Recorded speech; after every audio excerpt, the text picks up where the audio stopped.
son with a man who is now in prison, my biggest nightmare, my greatest nightmare. I had been in a relationship that turned mentally and then physically abusive when my son was 3 years old.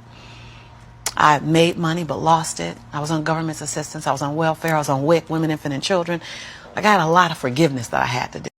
For me, for myself, and I wouldn't do it. I eat my weight. That's interesting. So I started every day celebrating Lisa, forgive you for it. And that thing didn't come up anymore. I was like, ooh, okay, on to the next. 7 different endings. And the last thing I did every day, last sentence, is Lisa. But I was willing to forgive myself every day. And every day I said the same thing for like 6 months until it got easier. And then one day I went, Lisa, I commit to you that. Because we make bigger commitments to other people. If I commit to y'all something, ride or die, you can bet your last dime that I'm going to be there. I'm going to show up. You're going to get 2 dimes. But I would make primary color blankets, something to occupy him, give him toys that I took the batteries out of so he'd be confused for a little while trying to figure out why they're not working. I'm serious. 6 o'clock to 6:30 to go get him.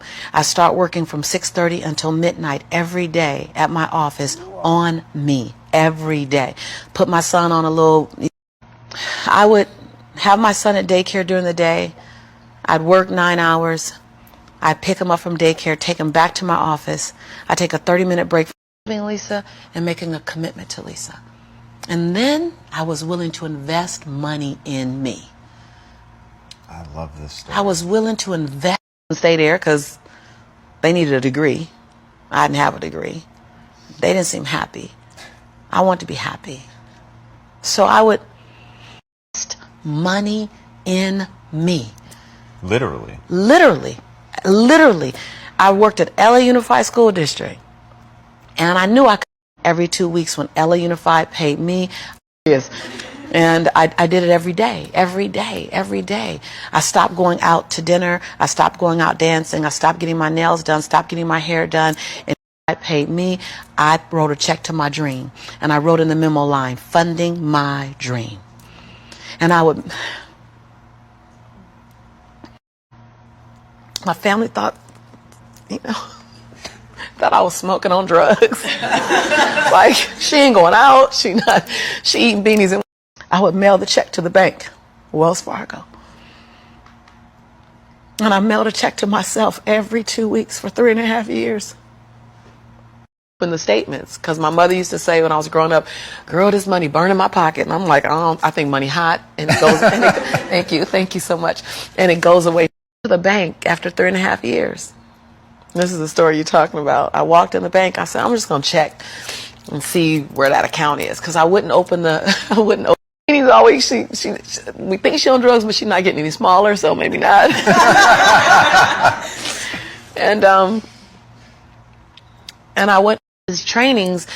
They just kept saying save. So I'm like, okay, I'm going to save. I didn't need the money that I was writing checks for because it was the money I used on my nails and my hair. And then every check goes away fast. So I'm not going to open the statement because I don't want to know how much money I have because I didn't have a healthy relationship to money. I didn't even know a relationship with money. So while I'm at, I wrote to myself, I made a challenge with myself that it had to be 5% more than the next check. Wow. Than the previous check. So I didn't really know how to calculate the 5%. So I'm like, well, I'll just add $30. I'll just add $60. I really didn't know anything about it. Then I went out and got a second job. And I started working in the evenings, less on my business and more out on jobs so I can write a bigger check. So I learned how to live on $31,000. That's all I was living on, $31,000. We can make it. We got it. I sold my Altima I had at the time. I bought an old Ford Explorer. You know, I just skinnied down. I moved out of my 3-bedroom house. I moved in with a roommate. She smoked even. And I was like, okay, I'm going to put towels under the house, 2-story, to a roommate, you know, because I was willing to write a check to fund my dream. And I kept writing, funding my dream, funding my dream, funding my dream. And I walked into Wells Fargo 3.5 years. What's the dream you funded? And I was like, I don't know, but it's going to cost some money. Think I got to look. All these tellers came running around. The manager came around because I guess everybody had processed a check or two. Right. And they were like, we all been wondering. Like, everybody wants to know. Later, and I gave her my name. I said, hi, my name is Lisa Nichols. And she's like, you the funded my dream lady. I was like, yeah. So the door, y'all, you got to be inconvenienced. I put towels on the base of the door so the smoke wouldn't come in the room with me and my son. We slept side by side in the same bed. Went from a 3-bedroom, 3-bathroom. This is my social security number. I don't even want that money because y'all gonna want it back, and I don't want to get in trouble. So can you just give me my account? Because I didn't know anyone in my family that had where it is, because I haven't opened any of the statements. They were like, what? I said, no, I haven't opened any of the statements because money burns my mama's pocket, so it might burn my pocket, so I don't want to spend it. It's for you and mommy. Oh. Like, everybody start crying. They're like, no, it's yours. I looked down at my son, Jelani, who was 5 years old now, and I said, Jelani, I think life is going to change. I have $5,000 in their account, $10,000 in the account. So when you write down that I have $62,500 in my account, that's not mine. And so they all teared up. So she wrote the balance down. You know how they write the balance down, and she turned it and passed it to me, and I looked at it, and I said, no, ma'am, my name is Lisa Shante Nichols. Give him a chance. See, we're not supposed to tuck our dreams in on the pillow when we get up in the morning. We're not supposed to leave them at home and go and fulfill somebody else's dream. We're not supposed to do that. That's not what we're wired to do. That's not who we are. Your human spirit doesn't care about the economy. The human spirit doesn't care that my son inconvenienced my entire life. My entire life. I was willing to disrupt my entire life to buy my future, to buy my possibility, to give my dream.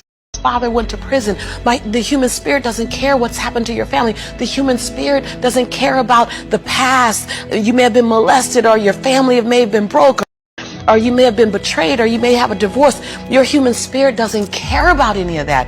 Your human spirit simply says, what's our command for tomorrow? What do you want to create? It's not keeping score. Your brain is keeping score, because your brain is